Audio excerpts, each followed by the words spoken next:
Forget gurus. Forget anyone claiming to be an online business expert without going through the challenges of entrepreneurship themselves. The Real Money, Real Business podcast is here to prove the best insights in online business comes from your fellow online business builders. We dig into stories of entrepreneurs selling their business on the Empire Flippers marketplace so that you can learn how they made their business profitable, how they overcame obstacles, and what lessons they learned in their online journey. If you want to take your business and your knowledge to the next level, you've come to the right podcast. Let's get started.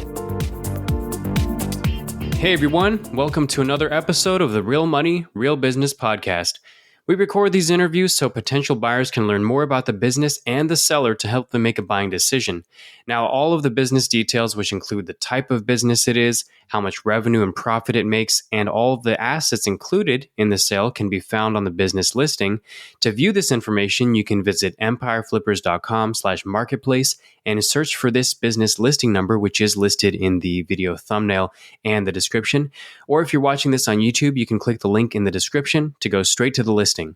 And if after listening, you want to take an even deeper dive into the business to perform your due diligence before potentially purchasing this business, you can unlock this listing to look through all of the business information, which includes the domain, the products, the P&L, and more. So can you tell us a little about your background in building and running online businesses? My background is pretty straightforward. I have always had an interest in websites and trying to make websites successful. I built my first website when I was just a young teenager. I think I was 13 years old, and it was a fan site for the GoldenEye N64 game, which is, I'm aging myself there, but it was my first site. And then I moved on to building sites around various hobbies that I was passionate about at the time, one of which nearly made it successful, but didn't quite make it there. And I eventually moved on to becoming a professional in the space. So I started my career as a UX designer. And I worked for multiple digital agencies. That was a great role. I enjoyed that. And just building out the interfaces and then applying kind of tools and using methodologies to understand how real humans interact with websites and interfaces. So that was quite helpful and certainly came in handy when running my own successful business. After the 5 years in the UX world, I spent about a decade working for different companies, large and small, as a developer, a front-end developer. And that started just kind of building skins and bones of websites, themes, entire sites, and then eventually progressed to doing the JavaScript side, sort of pure logic-based roles with only minimal kind of interface-related tasks. So yeah, I've had a sort of a journey of encompassing most sides of websites. The part that I was missing, especially it doesn't really matter when you're working on other people's sites, especially incredibly popular sites, but the part I was missing was how to drive traffic. And so I started getting obsessed with SEO in around 2016, and I went part-time with my development contract that I was on, and that gave me the space to test and experiment and eventually grow my business. It was a business that I've been a part of since 2009. A couple of friends and I started it, and then it was just really a hobby, although I had a great brand and a small following in the UK where I live. Yeah, I wouldn't call it a successful business, but around the time I was pushing the SEO, I realized I needed a real case study to actually experiment on that has a bit of history. And so I used this site, and it all went from there, really. I applied the UX design knowledge along with the newfound sort of SEO knowledge that I was rapidly accumulating. And then I sort of later down the line, I really applied some of the development side of my career to it as well. And that was enabled me to build lots of custom functionality that normally only much larger sites with development teams can produce. So yeah, so I've managed to incorporate most of my sort of skill set and my experience into the site. It went very well. It grew from literally nothing to say 100,000 page views a month within about probably a year, maybe a year and a half.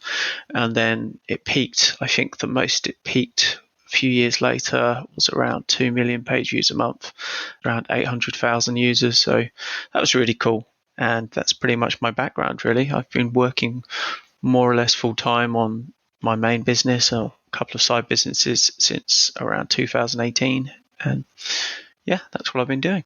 So why are you selling the business now instead of keeping it and growing it further? I am selling my business primarily to give me the opportunity financially to target a new project or a new opportunity. I've got some what I think are very cool ideas that sort of harness my learnings that I've had whilst building this project, this business, all the ups and downs of it, and some expensive mistakes. And I believe I've uncovered a really cool path to a new business, but it's going to be expensive and I need to be able to focus on it. So that's the primary reason. That's what I want to do after this, if it does sell. If it doesn't sell, I'll be happy to keep running it and keep chipping away, but it would be a shame not to be able to pursue this other project.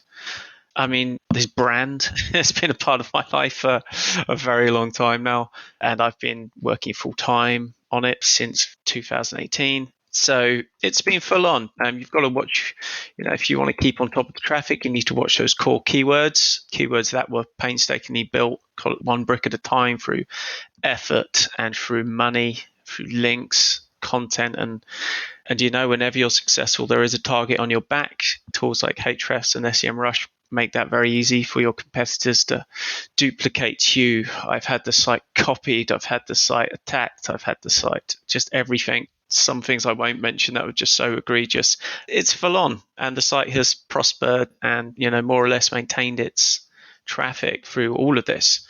So primarily, I'd like to explore this new project, which I think would be really cool. And then actually, it would be great not to look at my phone every day, every morning when I get up and check on my core keywords to see the fluctuations and whether I need to make an action or do a link order or something of that nature. So I think that's simply as I can put that. Can you describe the amount and the type of work that you do on this business to maintain it? At the moment, the business is in a really excellent place in terms of maintenance and time or effort involved. Certainly wasn't always that way. I was full time on it. I was doing development work on it, building content, running a team, building a content team with a content manager, firing writers, keeping on the editing, publishing, social media, interlinking, goes on, really. I think anyone in content website game will know all about it. So it was pretty full on, but this year I've been winding things down. So I've been interested in potentially selling and moving towards a different project. At the moment, it's the least time intensive it's really ever been. All you really need to do is keep the links coming in, and I'm using a pretty good vendor for that at the moment. So it's like 20 minutes work or less if you just copy and paste. And I have a writer who's a freelancer who is working through kind of batches of articles every month and updating them. So you just need to feed him the articles if you want to keep that going. I'm finding that actually working really well, even through this recent HCU update and whatnot. We've been mostly unaffected, which says a lot about the quality of the site. And yeah, these updates certainly make a difference for a few weeks or months. So it's good to just keep cyclically working through the competitive ones. You don't really need to do anything. That's pretty much the basics. If you want to expand it, that's a very different matter. That's going to depend on the direction you want to go in. But in terms of the essential maintenance, what needs to happen. I should mention plugins as well. Yes, WordPress, periodically updates plugins, and there's a couple of kind of small gotchas you need to do because of some of the technical aspects of the site, but it's not a lot of work. It's very small, and you just need to know how to do it. So otherwise, it's pretty much maintenance free compared to the last 5 or 6 years of running it. Now, if you were to keep the business, what are some ways you would try to grow it? I think that it's pretty much down to two directions, and that's going to come down to what are you more comfortable with in terms of the two directions. So the first direction, which is probably the most logical and probably the easiest growth strategy, is going to be to start producing articles. The domain has great authority. It has a great brand. Google recognizes it very clearly for the kind of related keywords for that niche, where it is clearly seen as a niche authority in the automotive world. So I would be building up a content team and aiming to produce maybe 20 to 100 articles a month of decent enough quality that it's going to give value.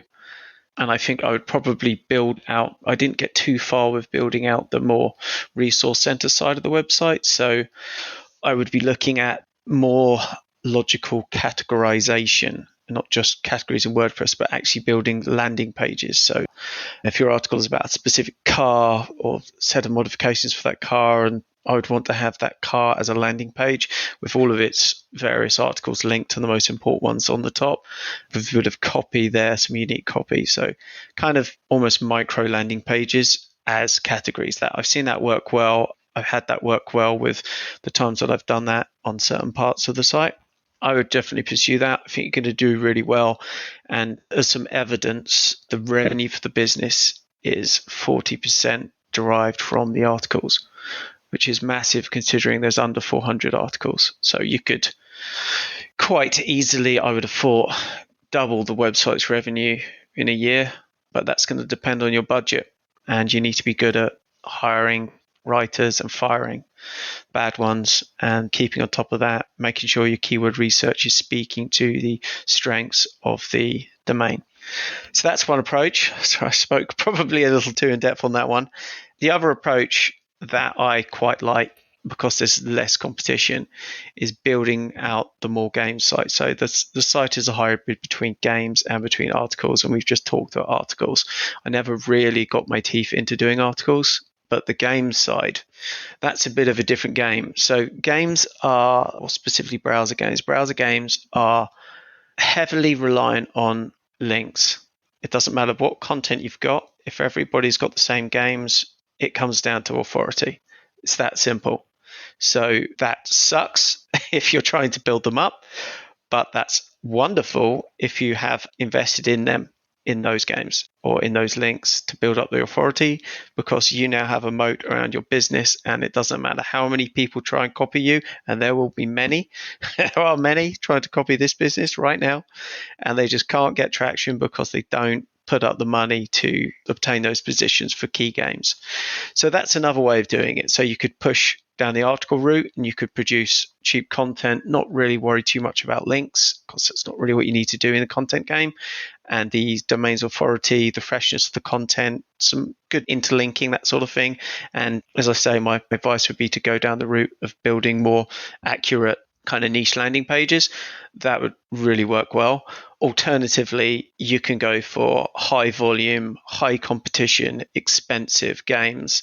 Obtain those games, and most of them are free anyway, free to distribute, and basically go duke it out with the smaller number of competitors there.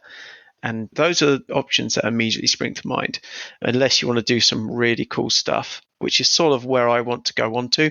I don't really want to be competing on Google anymore. It's quite full on. You have to really pay attention. I'm actually very interested in going down a route more towards the subscription service, which is already live on the site. There are so many cool things you can do once you've got kind of access to, say, a game or even a website, and you can build different functionality around subscribers and all of that side of things. And it helps kind of mitigate away from reliance on Google. So you've got that approach, but you're going to need to come up with some cool ideas of what you want to do, and you need to pay a developer or develop it yourself and figure out kind of how to connect the dots on that. But yeah, there's loads of opportunity. It's a really cool kind of base where it is, and it will just run almost autonomously. As long as you keep the links coming in and keep on top of it, it's a fantastic money-making business, very high profit, mostly because I've put most of the expense in up front already.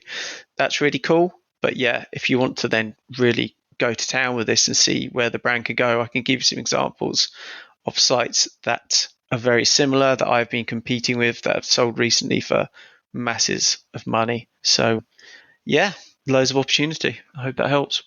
And what are the biggest risks with this business that a buyer should be aware of?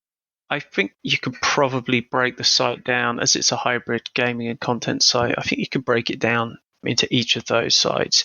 So for the content side, it has the same risks of any other business, any other content website. So you need to keep on top of your SEO. I mean, that works for both, but you need to know what's happening, the latest trends, and keep on top of various major algorithm updates to see if you're going to need to implement any changes.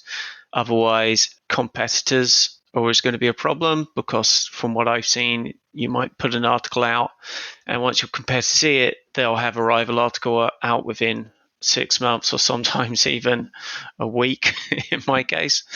So that's always an issue, but that's the same with any business. So nothing major there, no real pitfalls to watch for. Just keep on top of what's happening in the industry, which if you're looking to buy a site like this, then you already know all this. And in terms of, nothing really specific with the content. From the content side, it's pretty straightforward. I don't link build to it, so it sort of takes care of itself. Just make sure it's updated for freshness periodically if it's a successful article, and I'd probably park that there.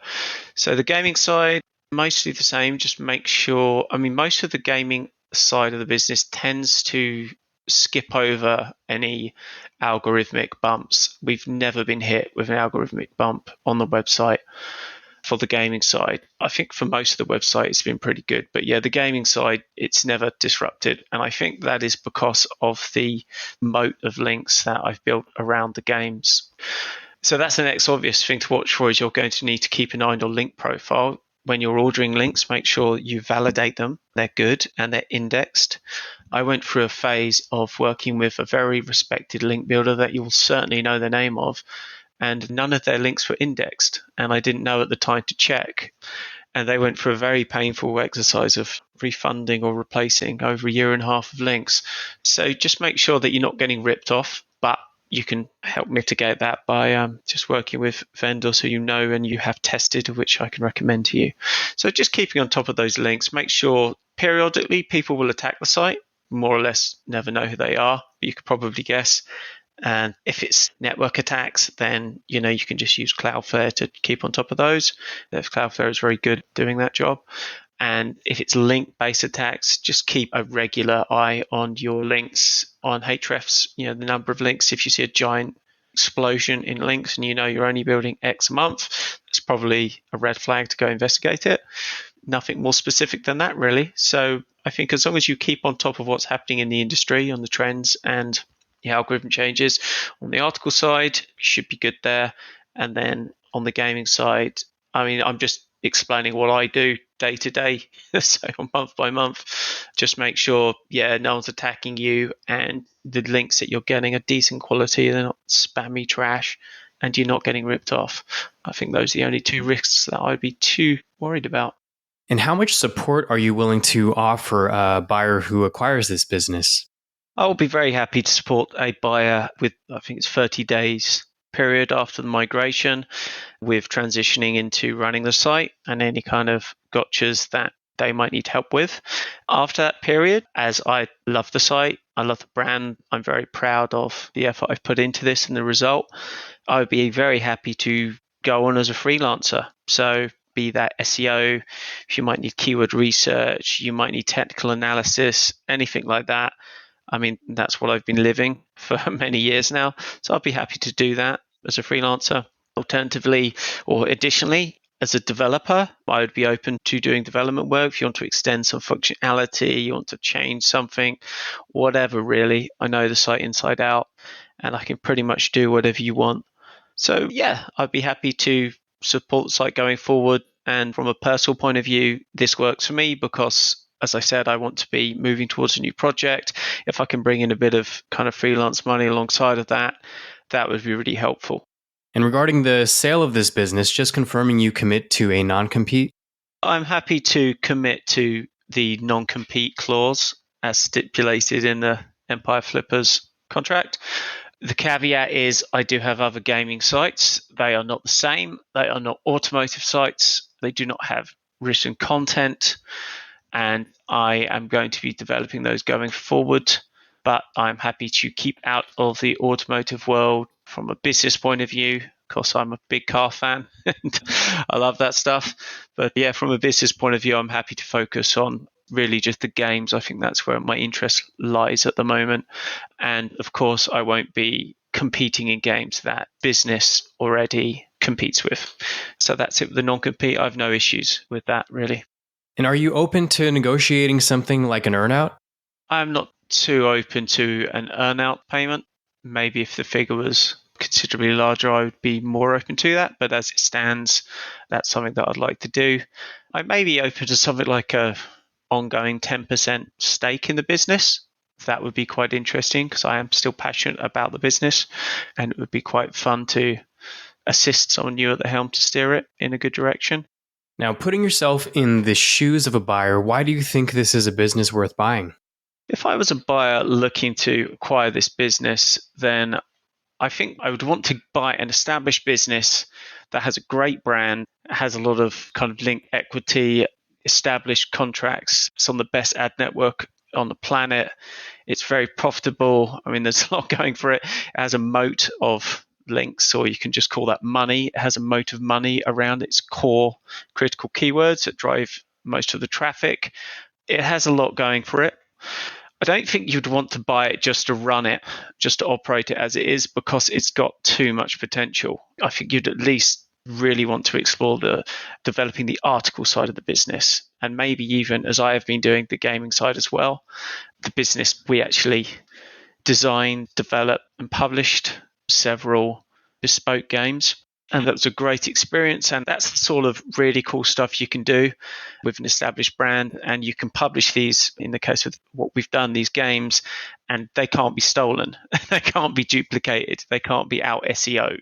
You can start building real legacy, but there's an upfront cost to those things. Yeah, I think whoever buys this is looking for a really solid base that will do great just as it is, but they'll be looking to move it on to the next level. They'll be looking to then flip this in 3 years for several million. I mean, that's the potential that I see, and that's quite a compelling reason to buy it. All right, everyone, thanks for listening. To learn more and see if this listing is still for sale, head over to empireflippers.com/marketplace and search for this business listing number, which is listed in the video thumbnail and the description. And if you're watching this on YouTube, click the link in the description to go straight to the listing. And once you've unlocked this listing, you'll be given everything you need to know about this business. So thanks for joining us, and until next time.